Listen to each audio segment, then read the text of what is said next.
आज़ादी के 75वें अमृत महोत्सव पर आज अम्बाला के हरियाणा वक्फ बोर्ड के हेड ऑफिस में जाकिर हुसैन, जो कि एडमिनिस्ट्रेटर हैं हरियाणा वक्फ बोर्ड के, वो यहाँ पर हमारे साथ पहुँचे हैं।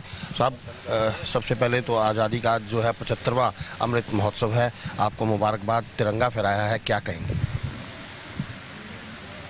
आज बहुत खुशी का मौका है कि आज पूरी दुनिया में हमारे देश की आज़ादी का 75वां हम दिवस मना रहे हैं।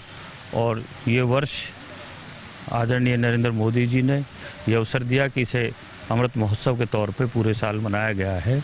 और आज भी वही उल्लास का माहौल है, क्योंकि 15 अगस्त आज़ादी की जो वर्षगांठ है, ये सभी हिंदुस्तानी इसको एक त्यौहार के तौर पे मिलकर मनाते हैं। ये दूसरे त्योहारों से बहुत फ़र्क है, और वो इस तरह फ़र्क है कि हम गंगा जमनी तहजीब के तहत एक दूसरे के त्योहारों को मिलकर मनाते हैं, एक दूसरे के त्योहारों में सम्मिलित होते हैं। जिस तरह दिवाली आती है तो हिंदू भाई मनाते हैं और मुसलमान उसमें और बाकी धर्म के लोग सम्मिलित होते हैं। गुरु पर्व मनाते हैं तो उसमें सिख भाई बढ़ चढ़ के उसको मनाते हैं और सभी लोग उसमें सम्मिलित होते हैं। इसी तरह ईद पर मुसलमान उसको मनाते हैं और बाकी सभी धर्मों के लोग उसमें सम्मिलित होते हैं और सभी खुशियां मनाते हैं। लेकिन 15 अगस्त का ऐसा त्यौहार है कि जो ये सभी मजहब, सभी धर्म के लोगों का त्यौहार है। हर हिंदुस्तानी, चाहे वो दुनिया के किसी भी कोने में हो, इसको वो अपना सबसे उच्च और श्रेष्ठ मानकर इसको मनाता है। तो इसकी मैं बहुत बहुत मुबारकबाद देता हूँ सभी को। और हम आशा करते हैं कि आने वाले वर्षों में हमारा देश आदरणीय नरेंद्र मोदी जी के नेतृत्व में विश्व गुरु होगा और आदरणीय मनोहर लाल जी के नेतृत्व में हरियाणा प्रदेश हर चीज़ के लिहाज से, विकास में, रोज़गार देने में हरियाणा नंबर 1 होगा। देश जो है वो तरक्की कर रहा है, जैसा आपने बताया। तो हरियाणा वक्फ बोर्ड जो है वो पहले घाटे में रहा, तो क्या देश के साथ साथ हरियाणा वक्फ बोर्ड जो है वो भी तरक्की कर रहा है? हरियाणा वक्फ बोर्ड, जो पहले पंजाब वक्फ बोर्ड के नाम से जाना जाता था, 4 स्टेटों का बोर्ड ये था।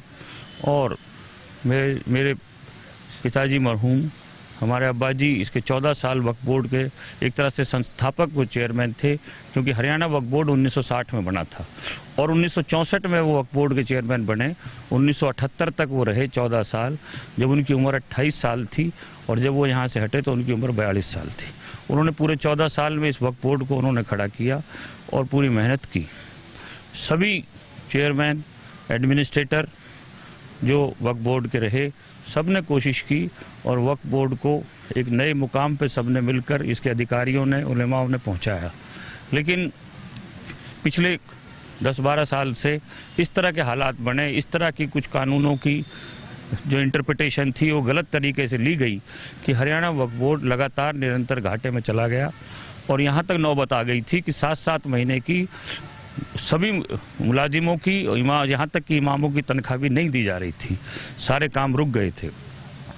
मैं खास तौर पे शुक्रिया अदा करना चाहूँगा हमारे यशस्वी मुख्यमंत्री आदरणीय श्री मनोहर लाल जी का, हमारे एडवोकेट जनरल आदरणीय श्री बलदेवराज महाजन जी का, और हरियाणा सरकार के सभी उच्च अधिकारियों का, आदरणीय श्री अनिल विज जी का, और सभी भारतीय जनता पार्टी के शीर्ष नेताओं का, कि जिनके आशीर्वाद से आज हमें एक सहूलियत दी गई कि कानून को ठीक तरह से समझा गया और आज हरियाणा वक्फ बोर्ड एक नई उन्नति पे, नई प्रगति पे चल पड़ा है कि सिर्फ तनख्वाहें टाइम पे नहीं दी जा रही, बल्कि और भी विकास के काम यहाँ पर किए जा रहे हैं।